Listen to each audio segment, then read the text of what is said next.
திமுகவுடனான கூட்டணி என்பது 20 வருடங்களா, 22வது வருஷம். இப்போ நடுவில் 2014 அவங்க விட்டுட்டு போனாங்க அந்த கூட்டணியை, நாங்கள் விட்டுட்டு போகல. பாஜக அதிமுக மொத்தமாக காலி பண்ணி சாப்பிட்டுட்டு, அடித்து சாப்பிட்டுட்டு அந்த இடத்துல உட்காரணும்னு நினைக்குது. அதை நிறுத்துவதற்கான ஒரு வாய்ப்பு தாவேகாவினுடைய வெற்றியால் வருது. ஒரு தமிழகத்தினுடைய முன்னாள் முதலமைச்சர் தேர்தலில் வந்து இடியையும் சிபிஐயையும் இன்கம் டேக்ஸையும் அனுப்பி வைங்கன்னு ஒரு சென்ட்ரல் ஏஜென்சி அனுப்பிச்சு வச்சு அவங்க எல்லாத்தையும் முழுசாக ரைடு பண்ணுங்க, அவங்க எல்லாத்தையும் டிஸ்டர்ப் பண்ணணும்னு கேட்குற ஒரு அவல நிலை வந்துருச்சு இந்த கட்சிக்கு தான் எனக்கு வருத்தமாக இருக்குது. பிபிசி தமிழ் நேயர்களுக்கு வணக்கம். விருதுநகர் தொகுதியினுடைய காங்கிரஸ் எம்பி திரு மாணிக்கம் தாகூர் அவர்களோடு நாம் பேசவிருக்கிறோம். சார் வணக்கங்க சார். வணக்கம்.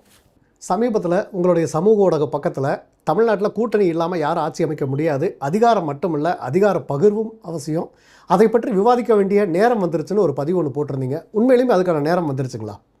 என்னை பொறுத்த வரைக்கும் நீண்ட நாளுக்கு முன்னாடியே வந்துருச்சு. தமிழகம் 2006 இதற்கான ஒரு வடிகாலை கொடுத்துருச்சு. தமிழ்நாட்டை பொறுத்த வரைக்கும் நம்ம எல்லாருக்கும் தெரியும், 67 யார் பலமான கூட்டணி வைக்கிறாங்களோ அவங்க வெற்றி பெறாங்க. இந்த 58 ஆண்டு கால அரசியலுங்கிறத எப்படி காமராஜரையும் காங்கிரஸையும் வீழ்த்த முடிந்தது அப்படின்னு அண்ணாவாலையும் ராஜாஜியாலையும் வீழ்த்த முடிஞ்சிட்டுனா பலமான கூட்டணி வைக்க முடிஞ்சிச்சு. கூட்டணிக்கு கொள்கை தேவையில்லாமல் இருந்துச்சு. பட்டு ராஜாஜியும் அண்ணாவும் சேரும்போது கூட அதை வந்து அந்த ஃபார்முலாவை வந்து அதுக்கடுத்து தொடர்ந்து வந்தவர்கள் பயன்படுத்திக்கிட்டாங்க. கலைஞரும் சரி, இந்திரா காந்தியோடு சேர்ந்து 71 தேர்தலாக இருக்கட்டும், அதுக்கு 77 பிரிந்த 3-4 அணிகளாக இருக்கும் பொழுது எம்ஜிஆர் அவர்களும் கம்யூனிஸ்ட் கட்சிகளோடு கூட்டணி வைத்தா இருந்தாலும் சரி, அதுக்கு பின்பு அந்த எம்ஜிஆர் அவர்கள் அதற்கென்று கூட்டணி வச்சுருந்தாலும் சரி, இப்படி கூட்டணி யார் பலமாக வைக்கிறாலும் அதை போலவே தலைமையும் அந்த தலைமையின் மீது இருக்கிற நம்பிக்கையின் மீதும் மக்கள் வாக்களித்தார்கள். அதனால் 2006 அது ஒரு மொரர்லெஸ் வந்து என்னட்டா ஒரு கிளியராக தெரிஞ்சிச்சு. என்னட்டுனா மக்களை பொறுத்த மட்டும் கூட்டணி தேர்தலுக்கு கூட்டணி ஒன்று, ஆட்சியல் அதிகாரத்தில் மற்ற கட்சிகளுக்கு பங்களிக்கணும்னு மக்கள் வாக்களித்திருந்தார்கள். அதனால் அந்த வாக்களிப்புக்கு ஏற்ற விதத்தில் அந்த ஆட்சியில் பங்கு காங்கிரஸ் கட்சி கேட்கவில்லை என்பது ஒரு வரலாற்று பிழை. இன்னொன்று என்னென்னா, 2006 2011 திமுக ஆட்சியை வந்து மைனாரிட்டி திமுக அரசுன்னு அன்னைக்கு அதிமுக பொதுச் செயலாளராக இருந்த செல்வி ஜெயலலிதா விமர்சிச்சிருந்தாங்க. சட்டமன்ற தேர்தலுக்கு பிறகு வந்து கூட்டணி ஆட்சிங்கிற ஒரு வடிவம் பெறுவதற்கான வாய்ப்புகள் இருந்தப்போ கூட வந்து காங்கிரஸ் கட்சியினுடைய அகில இந்திய தலைமை வந்து அதை நிராகரிச்சிருச்சு. இப்போ தேர்தலுக்கு முன்னாடியே வந்து கூட்டணி ஆட்சி அதிகார பகிர்வுன்னு சொல்கிறத வந்து எப்படி எடுத்துக்கிறது? என்னை பொறுத்த மட்டும் இப்பொழுது காங்கிரஸ் கட்சியினுடைய பொறுப்பாளராக திரு கிரீஷ் சோடங்கர் அவர்கள் இருக்கிறார். அவருடைய டிசம்பர் 22 அவர் கொடுத்த பேட்டி என்பது மிக தெளிவாக இருக்கிறது. காங்கிரஸ் கட்சி கேரண்டிகளை அளிக்கிறது. எந்தெந்த இடத்து மாநிலத்துக்கெல்லாம் செல்கிறோமோ இங்கே சில கேரண்டியே கொடுக்குறோம். அதாவது காங்கிரஸ் கேரண்டின்னு நாங்கள் சொல்கிறோம். கர்நாடகத்திலும் சரி, தெலுங்கானாவிலும் சரி, ஏன் ஜார்க்கண்டில் காங்கிரஸ் கேரண்டியை கொடுத்துருக்கோம். அந்த கேரண்டி யார் கொடுக்குறது? திரு ராகுல் காந்தி அவர்களும் திரு மல்லிகார்ஜுன் கார்கே அவர்களும் திருமதி பிரியங்கா காந்தி அவர்களும் இது கொடுக்குறார். எப்படிப்பட்ட கேரண்டி? அதாவது கர்நாடகத்தில் வந்து 2000 ரூபா மாதம் கொடுப்போம் அப்படிங்கிறது கேரண்டி, காங்கிரஸோட கேரண்டி. அனைத்து பேருந்துகளிலும் இலவசமாக பெண்கள் எந்த பேருந்துலாம் ஏறலாம், காங்கிரஸுடைய கேரண்டி. 2 லட்ச ரூபா விவசாய கடன் தள்ளுபடி, காங்கிரஸுடைய கேரண்டி. படித்த இளைஞர்கள் 3 வருஷத்துக்கு விலையில்லாமல் இருக்கிறவங்களுக்கு 3000 ரூபா மாதம், காங்கிரஸுடைய கேரண்டி. இதெல்லாம் யார் வந்து சொல்கிறது? ராகுல் காந்தி அவர்கள், பிரியங்கா காந்தி அவர்கள், மல்லிகார்ஜுன் கார்கே அவர்கள் சொல்கிறார்.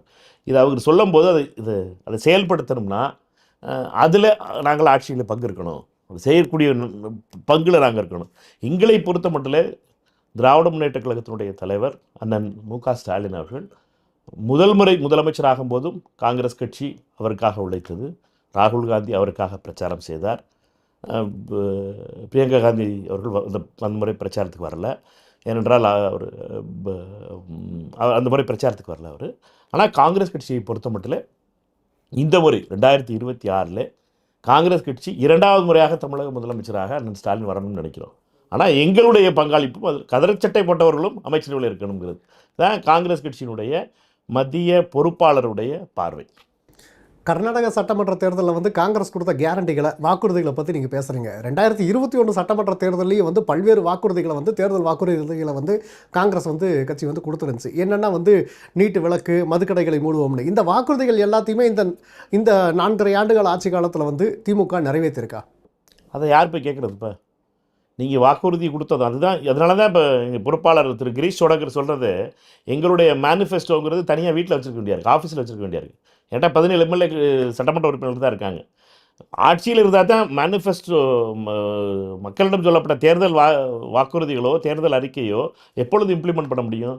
நீங்கள் ஆட்சியில் இருக்கும்போது தான் இம்ப்ளிமெண்ட் பண்ண முடியும். ஆட்சியில் இல்லைன்னா நீ எதுவும் உங்கள் அலுவலகத்தில் இருக்கலாம், உங்கள் ஆட்சியில் இருக்கு, உங்கள் அலுவலகம், உங்களுடைய கட்சி அலுவலகங்களில் இருக்கலாம். தமிழ்நாடு காங்கிரஸ் கமிட்டி தலைவராக இருக்கட்டும், இல்லை காங்கிரஸ் கட்சியினுடைய முக்கியமான நிர்வாகிகள் வந்து திமுக ஆட்சியோட வந்து ஒரு இணக்கமான ஒரு சூழல்கள் இருக்காங்க. 2021 சட்டமன்ற தேர்தலையும் வந்து காங்கிரஸ் பல்வேறு வாக்குறுதிகளை வந்து சட்டமன்ற தேர்தலில் வந்து மக்களுக்கு கொடுத்தாங்க. நீங்கள் சொல்கிற மாதிரி வந்து அந்த ஒரு பேப்பர் வந்து ஒரு அரைக்குள்ளார மட்டும் முடங்கி இருக்குது அப்படின்னா, இந்த 5 ஆண்டு காலத்துக்குள்ளார இந்த வாக்குறுதிகளில் பிரதானமாக நீங்கள் நிறைவேற்றுங்கிற ஒரு கோரிக்கையை கூட வந்து காங்கிரஸ் கட்சி வைக்கல. அப்போ 2026 சட்டமன்ற தேர்தலில் வந்து டெல்லியிலேருந்து எங்களுடைய தலைவர்கள் வருவாங்க, வாக்குறுதிகளை முன்வைக்கவாங்கன்னு சொல்லும்போது, கடந்த 5 ஆண்டுகளில் வந்து திமுக ஆட்சிக்கிட்ட வந்து இந்த கோரிக்கைகளை நிறைவேற்றுறதுக்கு வந்து ஒரு சிறு குரலை கூட வந்து காங்கிரஸ் கட்சி எழுப்புறதை எங்கேயுமே பார்க்க முடியலையே. இது ஒரு முரண்பாடா இல்லையா? தமிழகத்தை பொறுத்த மட்டும் நீங்கள் என்ன பிரச்சனை எங்களுக்கு இருக்குது? தமிழகத்தை பொறுத்த மட்டும் எங்களுடைய தேர்தல் வாக்குறுதிகள் நிறைவேற்றப்படுமா முடியாத நிலை இருக்கிறது. போன தேர்தல் வாக்குறுதிகள் என்ன கொடுத்தோம்னு சொல்லி அது சட்டமன்றத்தில் பேசியிருக்கலாம் சட்டமன்ற உறுப்பினர்கள். அது பேச்சோடு போய் விடுறது. செயல்பாட்டுக்கு வரணும்னா அது அதிகாரத்தில் பங்கு இருந்தால் தான் முடியுங்கிறது தான் எங்களுடைய பார்வையாக இருக்குது. டிசம்பர் 3ஆம் தேதி அன்னைக்கு வந்து தமிழ்நாடு முதலமைச்சர் திரு மு.க. ஸ்டாலினை வந்து காங்கிரஸ் கட்சியினுடைய தமிழ்நாடு மேலிட பொறுப்பாளர் கிறிஸ் சோடங்கர் தலைமையிலான ஒரு குழு வந்து சந்தித்து பேசுது. அதிக இடங்களை எங்களுக்கு ஒதுக்கணுங்கிற ஒரு கோரிக்கையும் முன் வைக்கிறாங்க. அதன் பிறகு அவர் அளித்த பேட்டியில் த பால் இஸ் கம்ப்ளீட்லி இந்த கோர்ட் ஆஃப் டிஎம்கேங்கிற ஒரு வார்த்தையை வைக்கிறாரு. அப்போ அதிகார பகிர்வுங்கிற வார்த்தையை வந்து காங்கிரஸ் கட்சி முக்கியமான நிபந்தனையாக இந்த தேர்தலில் வைக்குதா? இல்லை, நாங்கள் 2 விஷயத்தை தெளிவாக சொல்கிறோம். நாங்கள் வந்து காங்கிரஸ் கட்சியை பொறுத்த மட்டும் மிக வேகமாக இந்த கூட்டணி பேச்சுவார்த்தைகளை முடிக்க வேண்டும் என்பது எங்களுடைய எண்ணம். ஏனென்றால் பீகார் மற்ற கூட்டணி மாநிலங்களில் எங்கே பிரச்சனை வருதுன்னு கேட்டிங்கன்னா, காங்கிரஸை பொறுத்த மட்டும் அதுக்குள்ளே கடைசி நேரத்தில் குழு அமைத்து கடைசியில் பேசி முடித்து நீங்கள் அதுக்குள்ளே இருக்க தொகுதி பிரச்சனைகள் வெளியில் வந்து அது வந்து சரியான ஒரு பிம்பமாக வெளியில் பிரதிபலிக்க மாட்டேது. அதனால் எங்களை பொறுத்த வரைக்கும் முன்னாடியே பண்ணணும் அப்படிங்கிறதுக்காகத்தான் டிசம்பர் கடைசி முதல் வாரத்தில் குழு அமைக்கப்பட்டு 3ஆம் தேதி மாண்புமிகு முதலமைச்சர் அண்ணன் ஸ்டாலின் அவர்களை சந்தித்து கூட்டத்துக்கு வெளியில் வந்து தெரிவித்ததே அதுதான். திமுகவுடனான கூட்டணி பேச்சுவார்த்தையை தொடங்குகிறோம், எங்களுடைய கூட்டணி திமுகவுடன் தொடர்கிறது, இதெல்லாம் தான் நாங்கள் சொன்னது. அதனால் எங்களை பொறுத்த மட்டும் திமுகவுடனான கூட்டணி என்பது 20 வருடங்களாக 22வது வருஷம். இப்போ நடுவில் 2014 அவங்க விட்டுட்டு போனாங்க அந்த கூட்டணியை, நாங்கள் விட்டுட்டு போகல. 2014 வந்து திமுக காங்கிரஸ் கூட்டணி வந்து நாடாளுமன்ற தேர்தல் அமையாமல் போகிறதுக்கு மத்திய புலனாய்வுத்துறையுடைய விசாரணை உட்பட பல்வேறு காரணங்கள், சில அதிருப்திகள் வந்து இரு கட்சிகளுக்கு இடையிலையும் இருந்துச்சு. இப்போ நான் கேட்க வர்றது என்னென்னா, அதிகார பகிர்வுங்கிற ஒரு வார்த்தையை வந்து நீங்கள் முன்வைக்கிறீங்க. அதே வார்த்தையை வந்து உங்களுக்கு முன்னதாக வந்து கிறிஸ் சோடங்கர் சொன்னாங்க. ஆனால் இங்கே தமிழ்நாட்டில் இருக்கக்கூடிய காங்கிரஸ் கமிட்டியினுடைய தலைவராக இருக்கட்டும், திரு ப. சிதம்பரம் போன்ற மூத்த நிர்வாகிகள் வந்து திமுகவோட இணக்கமான உறவில் இருக்காங்க. கூட்டணி குறித்து யாரும் எதுவுமே பேசக்கூடாதுன்னு சொல்லிட்டு வந்து செல்வ பெருந்தகை சொல்கிறாங்க. அப்படின்னா நீங்கள் 2 பேர் பேசக்கூடிய இந்த கருத்துக்கு தமிழ்நாட்டுக்குள்ளார இருக்கக்கூடிய காங்கிரஸ் கட்சி நிர்வாகிகள்கிட்டயே வந்துட்டு ஆதரவு இல்லைன்னு தானே பார்க்க முடியும். இது மிதவாதிகளும் தீவிரவாதிகளும் உள்ள இயக்கமாகத்தான் காங்கிரஸ் கட்சி இருந்திருக்கு. காங்கிரஸ் எந்த ஒரு நிலையாக இருந்தாலும் சரி அதுக்கு மிதமான ஒரு பார்வை இருக்கும். அதுக்கு கொஞ்சம் தீவிரமாக அந்த நிலை எடுக்கிறது காங்கிரஸ் கட்சியுடைய பழக்கம். என்னை பொறுத்த மட்டும் பல காங்கிரஸ் கட்சிக்காரர்களுடைய, என்னை போன்ற பல காங்கிரஸ் கட்சிக்காரர்களுடைய, நான்லாம் பிறந்ததுலேருந்தே காங்கிரஸ்காரனாக பிறந்தவன், சாகிற வரைக்கும் காங்கிரஸ்காரனாக இருக்க போகிறேன். எனக்கு தெரியும் காங்கிரஸ் கட்சி வந்து இந்த நிலைமைக்கு ஏன் வந்துச்சு அப்படிங்கிறது. இந்த கேள்வி வந்து ஒவ்வொரு காங்கிரஸ் இதே மாதிரி காமராஜர் மீது பற்றுக்கொண்டவர்கள், ராஜீவ்காந்தியின் மீது பற்றுக்கொண்டவர்கள். நான் காங்கிரஸில் வந்தது காரணம் ராஜீவ்காந்தி. காமராஜருடைய பற்றுக்கொண்டவர்கள், இந்திரா காந்தியின் மீது பற்றுக்கொண்டவர்கள், சிவாஜி கணேசன் மீது பற்றுக்கொண்டவர்கள் பலரும் காங்கிரஸ் கட்சியில் பல இடங்களில் இருக்காங்க. பலரும் ஊரகட்டப்பட்டிருக்கலாம், பல கட்சிகளுக்கு தள்ளப்பட்டிருக்கலாம், அல்லது வீட்டில் உட்காந்துருக்கலாம். இப்படி பலர்களுடைய சிந்தனையும் உள்ளோட்டத்தையும் வாங்கி தான் இதை பேசிக்கிட்டு இருக்கோம். ஏன்னா காங்கிரஸ் கட்சியை பொறுத்த மட்டும் இதை பேச வேண்டிய நேரம் வந்து விட்டது. அகில இந்திய காங்கிரஸ் கமிட்டி இதற்கு வந்து ஒப்புதல் கொடுக்குற நேரத்தில் இருக்குது. அதனால தான் அகில இந்திய காங்கிரஸ் கமிட்டியினுடைய பொறுப்பாளர் அதே மொழியை பேசிக்கொண்டிருக்கிறார். அதே கேள்வியை தான் நானும் கேட்குறேன். கூட்டணி ஆட்சி, அதிகார பகிர்வு தான் தமிழ்நாட்டில் காங்கிரஸ் கட்சியை வளர்த்துங்கிறதுக்கு வந்து ராகுல் காந்தி அவர்கள்ட்ட வந்து நீங்கள் இதை பற்றி விவாதிச்சிருக்கீங்களா? கிறிஸ் சோடங்கர் வந்து திரு ராகுல் காந்தியோட கருத்தை தான் அவர் பிரதிபலிக்கிறாரா? காங்கிரஸ் கட்சியினுடைய தொண்டர்களுடைய கருத்தை தான் வலியுறுத்திக்கிட்டு இருக்கோம். இதில் எதிர்க்கட்சி தலைவர் ராகுல் காந்தி எங்கேயும் வர்றார். ராகுல் காந்தி அவர்கள் எங்கள்கிட்ட கூப்பிட்டு பேசணும். அது எப்பொழுதுமே காங்கிரஸினுடைய ஒரு முறை இருக்கும். என்ன என்ன செய்யணும் இந்த தேர்தலுக்கு அப்படிங்கிறது. அது இன்னும் பேசுவதற்கான ஒரு காலம் வரல. அது காங்கிரஸ் கமிட்டியுடைய தலைவர்கள் தான் அதை கூப்பிட்டு பேசுவாங்க. அது ஒரு செப்பரேட் திங். நான் சொல்லிக்கிட்டு இருக்கிறது காங்கிரஸ் தொண்டர்களுடைய பார்வை, தமிழ்நாடு காங்கிரஸ் கமிட்டியினுடைய பெரும்பான்மை காங்கிரஸ் தொண்டர்களுடைய பார்வை இது. அதே தான் காங்கிரஸ் கட்சியினுடைய பொறுப்பாளருடைய பார்வை. காங்கிரஸ் கட்சி தொண்டர்களுடைய பார்வையை பொறுப்பாளர் எல்லாட்டையும் பேசி, அவர் பொறுப்பாளராக நியமிக்கப்பட்டதுலேருந்து பலரிடமும் பேசி இதை சேனலைஸ் பண்ணி இதைத்தான் நம்ம பண்ண போகிறோம் அப்படின்னு சொல்லிட்டு தமிழ்நாடு குழு அமைச்சதுக்கு முன்னாடி இந்த குழு போய் 3ஆம் தேதி பார்த்து சொன்னதுக்கப்புறம் 19 நாள் கழித்து தான் அதை வெளியிலே சொன்னார்.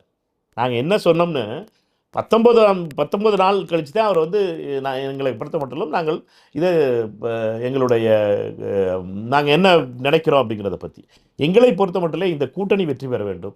இந்த கூட்டணி திமுகவினுடைய தலைவர் ஸ்டாலின் அவர்களுடைய ஆட்சி 2வது முறையாக வர வேண்டும் என்று முழுமையாக 100% நம்புகிறோம். நாங்கள் அது வரணும்னு நினைக்கிறோம். ஆனால் கதர் சட்டை போட்ட எங்களுடைய தோழர்களும் அதில் அமைச்சரவையில் பங்கு வகிக்க வேண்டும். அதுவும் 58 வருடங்கள் ஆகிவிட்டது கதர் சட்டைக்காரர்கள் கோட்டைக்கு சென்று. அதனால் இது சரியான காலம் என்று நம்புகிறோம். 58 ஆண்டுகளாக ஆட்சி அதிகாரத்தில் இல்லைன்னு கிறிஸ்தவடங்கிற சொல்கிறார். இந்த 58 ஆண்டுகளாக ஏறக்குறைய வாக்குச்சாவடி அளவில் ஏதாச்சும் கட்சியை வளர்த்துறதுக்கான விஷயங்களோ, அடித்தட்டு மக்கள்கிட்ட சென்று சேர்றதுக்கான விஷயங்களோ, கட்சியை வளர்த்துறதுக்கான விஷயங்களை காங்கிரஸ் கட்சி முன்னெடுத்துக்குன்னு சொல்கிறதுக்கு ஏதாவது இருக்குங்களா? எங்களுக்குன்னு ஸ்பேஸ் இருக்குது. காங்கிரஸ் கட்சியை பொறுத்த மட்டும் தனித்தனியாக எப்போ நின்னோம்? இந்த கூட்டணி எப்போ தனியாக நின்றுச்சு? எல்லாரும் 2014 நின்னோம். திமுக 23% வாங்குச்சு, காங்கிரஸ் 4.7 வாங்குச்சு. காங்கிரஸ் கட்சியும் திமுகவும் 23% திமுகவோட வாக்கு சதவீதம். அவங்க அதோட விசிகேயும் முஸ்லீம் லீக்கும் அவங்களோட இருந்தாங்க. அப்போவே 23% அவங்க, நாங்கள் 4.3%. ஆனால் இந்த கூட்டணி 2016 2 பேரும் சேரும்போது எவ்வளோ சதவீதம் ஆச்சு? 36% ஆச்சு. 20 எந்த ஒரு லாஜிக் சொன்னீங்கன்னாலும் சரி 24.4.7னா 29 தான் ஆயிருக்கணும். அது 36 ஆச்சு. ஏன்னாட்டா இது மல்டிப்ளையர் எஃபெக்ட் கொடுக்கும் காங்கிரஸ் கட்சியினுடைய கூட்டணி. அதான் 36% குறையவே இல்லை. தொடர்ந்து 36லேருந்து மதிமுக, கம்யூனிஸ்ட் கட்சிகள் மற்ற சேர்ந்ததுக்கப்புறம் 2019 தேர்தல் நிற்கிறோம். அப்போ ராகுல் காந்தியை பிரதமராக அண்ணன் ஸ்டாலின் அவர்கள் முன்னிறுத்துறார். 36%லேருந்து 52% ஆகிறோம். 52% வாக்குகள் பெற்றோம். 2021 அண்ணன் மு க ஸ்டாலின் முதலமைச்சராக இந்த கூட்டணி முன்னிறுத்துது. 46% வாக்குகள் பெற்றோம். திருப்பி இந்த தேர்தலில் ராகுல் காந்தியை முன்னிறுத்தலை நாங்கள் இங்கே தமிழ்நாட்டில். ஆனால் அதனால் 45% ஓட்டு வாங்குகிறோம். எங்களை பொறுத்த மட்டும் 45% வாக்குகள், 36லேருந்து 45% வாக்குகள்ங்கிறது இது எந்த தனி கட்சிகளோட ஓட்டுகள் கிடையாது. தனி கட்சிகள் எந்த கட்சியோட ஓட்டு கிடையாது. இது நாங்கள் எல்லாம் சேரும் பொழுது மக்கள் அளிக்கின்ற அந்த நம்பிக்கை, மொத்த இந்த கூட்டணிக்கும் கிடைக்கின்ற மிகப்பெரியது. தனி கட்சியாக வாங்கின ஓட்டுங்கிறது நாங்கள் 4.5%, திமுக 23%. இதுதான் தனி கட்சிகளாக நாங்கள் வாங்கிய வாக்குங்கிறது. ஆனால் நான் வாங்கிக்கிட்டு இருக்க வாக்குகள்ங்கிறது 45% வாக்குகள். அதிகார பகிர்வை முன்வைக்கிற இந்த குரல்ங்கிறது காலங்காலமாக கூட்டணியில் குழப்பத்தை ஏற்படுத்தக்கூடிய இந்துத்துவ சக்திகளுடைய குரல். அதைத்தான் திரு மாணிக்கம் தாகூர் வெளிப்படுத்துகிறாருன்னு திமுகவினுடைய முன்னாள் எம்பி திரு எம் அப்துல்லா சொல்லியிருக்காரு. அதை நீங்கள் எப்படி பார்க்குறீங்க?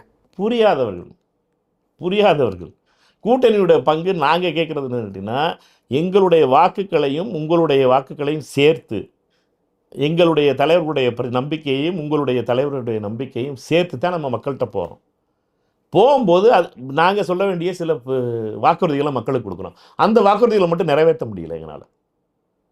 இப்போ நாங்கள் அதிகாரத்தில் இருந்தால் தான் நிறைவேற்ற முடியுங்கிறேன். இதுக்கு நான் இந்துத்துவ சக்திகளுக்கு என்ன சாதிச்சோம்? இந்துத்துவ சக்திகள் சொல்கிற என்ன திருப்பரங்குன்றத்தில் தீபம் ஏற்றணும்னு சொல்கிறேன். அது இந்துத்துவ சக்தி. அதுக்கு கையெழுத்து போட்டவங்க காங்கிரஸ்காரன் பிரியங்கா காந்தி அவர்கள் கையெழுத்து போட்டிருக்காங்க. பேசுவதற்கு முன்னாலே புரிதல் இல்லாமல் அப்துல்லா போன்றவர்கள் பேசுவது தான் வருத்தம் அளிக்கிறது. எங்களை பார்த்து பிஜேபிக்கு இந்து சக்திகளுடைய குரலை சொல்கிறது புரியாதவர்கள். அதுவும் என்னென்னா அரசவை கவிஞர்கள் மாதிரி இருக்க இந்த முன்னாள் பத்திரிகையாளர்கள் பேசுகிற பேச்சுக்களெல்லாம் ரொம்ப வருத்தத்துக்குரிய விஷயமா இருக்குது. இந்த புரிதல் கூட இல்லையே அவர்களுக்கு. என்னட்டனா ஆட்சியில் பங்கு கேட்டால் உடனே இந்துத்துவ சக்திகளை போராடிக்கிட்டு இருக்க கட்சியினுடைய தலைவர் தொண்டர்னா ராகுல் காந்தி அவருடைய பதவி இழக்க வச்சாங்க. ராகுல் காந்திக்கு பின்னாடி ஏன் இந்த கூட்டம் வந்துக்கிட்டு இருக்கு? எதுக்கு 4000 கிலோமீட்டர் நடந்துக்கிட்டு இருந்தார்? வெறுப்பு அரசியலுக்கு எதிர்ப்பான அரசியல் அது.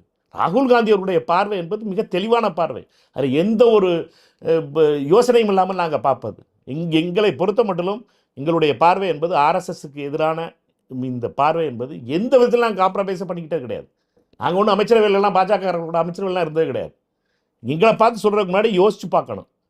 என்னட்டுனா எங்களுடைய பார்வை என்பது எந்த நேரத்திலும் 12 கவுன்சிலர் மகாராஷ்டிராவில் நினைக்கிறேன் ஒரு கவுன்சிலர் வைஸ் சேர்மன் எலெக்ஷனில் ஒன்று சேர்த்துட்டாங்க. மொத்தம் 12 பேரை கட்சியை தூக்கிட்டோம்.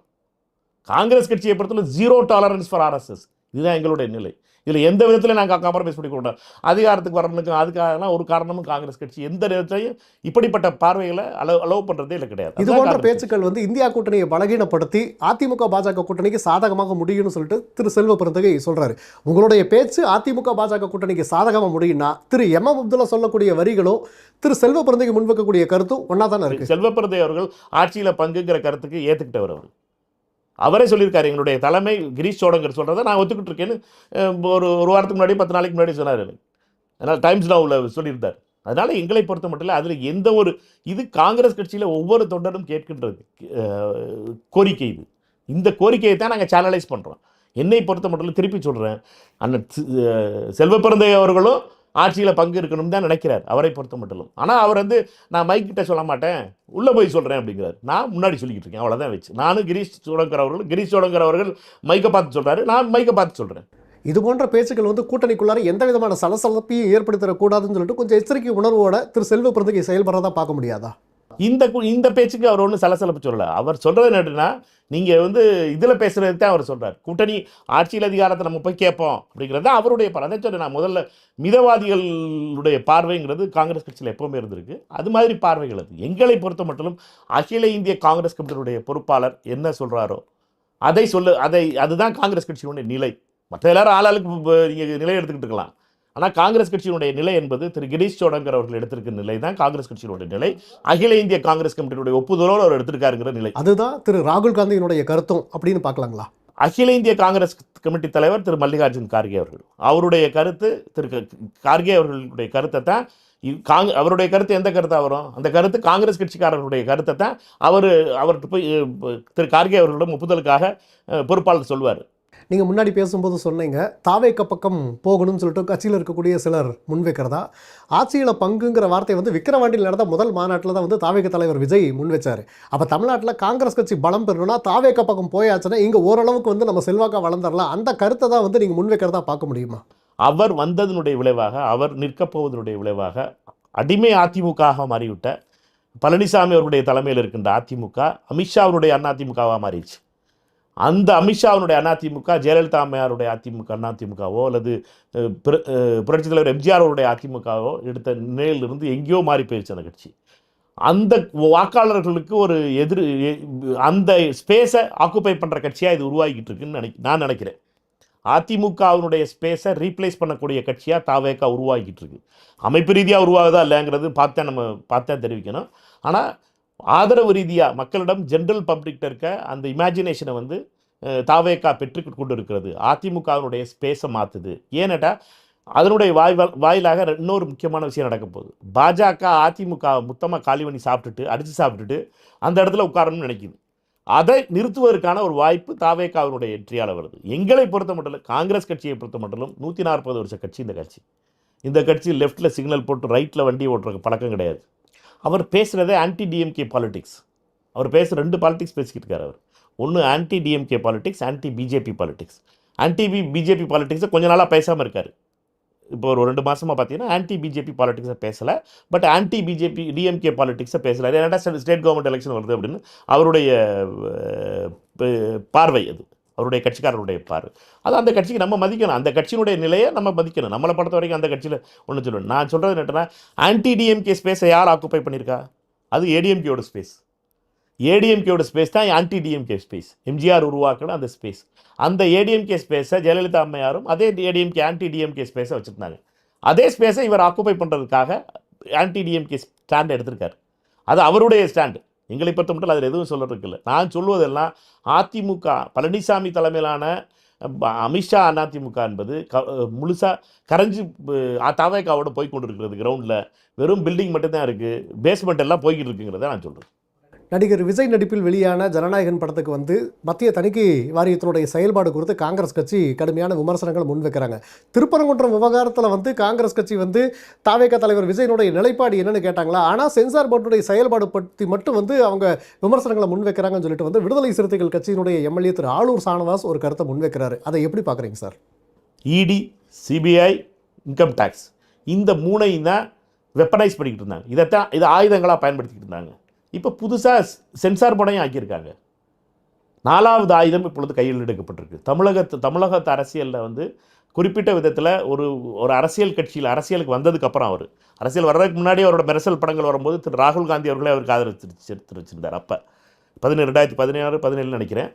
அப்பொழுதே ஆதரவு தெரிவிச்சிருந்தார். ஏன்னுட்டுனா நீங்கள் வந்து இதை வந்து ஒரு கொள்கையாக பார்க்கணும். பாஜகவினுடைய ஆர்எஸ்எஸ்னுடைய ஆர்கனைஸ்டாக ஒரு அட்டாக் நடக்குது பாலிட்டிக்ஸ் மேலே, பொலிட்டிக்கல் பீப்புள் மேலே, அரசியல்வாதிகள் மீதும் அரசியல் இருக்கவர்கள் மீதும் இடியும் சிபிஐயும் ஐடியும் வச்சு அவர்களை வந்து துன்புறுத்துகிறாங்க, தவறான வழக்குகள் பதிகிறாங்க, பொய் பிரச்சாரத்தை பண்ண வைக்கிறாங்க, சென்சார் வச்சு படத்தை நிப்பாட்டுறாங்க. இந்த கொடுமை நடக்கக்கூடாது எப்படின்னு முதல்ல காங்கிரஸ் கட்சி சொல்லிச்சு. காங்கிரஸ் கட்சியை பொறுத்தவரையிலும் திரு கிரீஷ் சோடங்கர் நானும் செல்வி ஜோதிமணி அவர்களும் முதல்ல சொன்னோம், எங்களை பொறுத்தவரையிலும் எங்களுடைய நிலை என்பது பாஜகவிற்கும் ஆர்எஸ்எஸ்க்கு எதிர்ப்பான நிலை.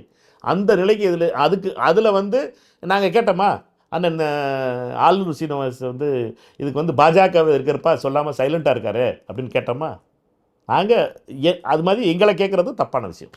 ஜனநாயகன் படம் தொடர்பாக மத்திய தணிக்கை வாரியத்தினுடைய செயல்பாடுகளை பற்றி கடுமையான விமர்சனங்களை முன்வைக்கிறீங்க. இதே காலகட்டத்தில் வெளியான பராசக்தி படம் நடிகர் சிவகார்த்திகேயன் நடிப்பில் வெளியாகிருக்கு. இந்த படம் சொல்லக்கூடிய காலகட்டங்கிறது 1965ஆம் ஆண்டு காங்கிரஸ் கட்சி ஆட்சியில் இருக்கும்போது நடந்த இந்திய எதிர்ப்பு போராட்டம். ஆனால் பராசக்தி படத்தினுடைய பல காட்சிகளில் வந்துட்டு மத்திய தணிக்கை வாரியம் வந்து பல்வேறு வெட்டுகளையும் வார்த்தைகள் நீக்கப்பட்டதாகவும் ஒரு சர்ச்சை ஒன்று சமூக வலைதளத்தில் ஓடிட்டுருக்கு. ஆனால் அதை பற்றி எந்த ஒரு குரலையுமே நீங்கள் முன்வைக்காமல் இருக்கிறது முரண்பாடாக இல்லையா? இல்லை, பராசக்தி அது படம் வந்துருச்சுல, இந்த படமே வரலே. பராசக்தி மக்கள் பற்றி தீர்மானிக்கணும். அது படம் ஓடுதா ஓடலையா, பாதிக்கு தேட்டரில் இருக்கா, இல்லை காலியாக இருக்கா, சீட்டு பயங்கர ஹிட் ஆயிடுச்சா அப்படிங்கிறத மக்கள் தீர்மானிக்கணும். அது இன்றைக்கி முதல் நாள் ஓடி இருக்குது, 2வது நாள் 3வது நாளில் தெரிஞ்சிடும் எந்த நிலைமையில் இருக்குங்கிறது. அது மக்கள் தீர்மானிக்கட்டும். நாங்கள் கேட்டுக்கிட்டு இருக்க ஒரு படத்தை வரவிடாமல் ஆக்குறதுக்கும் அது நாங்கள் பேசிக்கிட்டு இருக்க என்னட்டுனா ரொம்ப வித்தியாசமான விஷயம்.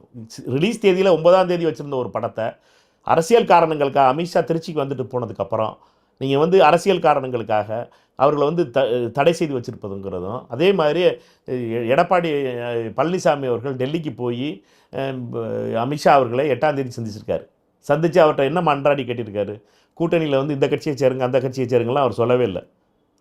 பத்திரிகை செய்திகள் சொன்னது. அவர் சொல்லியிருக்கிறது என்ன, எங்களை பொறுத்த வரைக்கும் சிபிஐயும் இடியையும் இன்கம் டேக்ஸையும் அனுப்பி வைங்க, திமுகவினுடைய அமைச்சர்கள் வந்து அவங்க எல்லாத்தையும் கண்ட்ரோல் பண்ணணும்னு. ஒரு தமிழகத்தினுடைய முன்னாள் முதலமைச்சர் தேர்தலில் வந்து இடியையும் சிபிஐயும் இன்கம் டேக்ஸையும் அனுப்பி வைங்கன்னு ஒரு சென்ட்ரல் ஏஜென்சி அனுப்பிச்சி வச்சு அவங்க எல்லாத்தையும் முழுசாக ரைடு பண்ணுங்க, அவங்க எல்லாத்தையும் டிஸ்டர்ப் பண்ணணும்னு கேட்குற ஒரு அவல நிலை வந்துருச்சு இந்த கட்சிக்கு தான் எனக்கு வருத்தமாக இருக்குது. அதாவது நீங்கள் சொல்லக்கூடிய விஷயங்கிறது வந்து உள்ளுக்குள்ளார பேசப்பட்ட விஷயம்னா அதிகாரப்பூர்வமாக வெளியில் வராத தகவல்களை ஊடக செய்திகளை நீங்கள் முன் வச்சு பேசுகிறீங்க, அப்படி தானே? இன்றைக்கி பத்திரிகையில் வந்திருக்க தகவலை சொல்கிறோம்.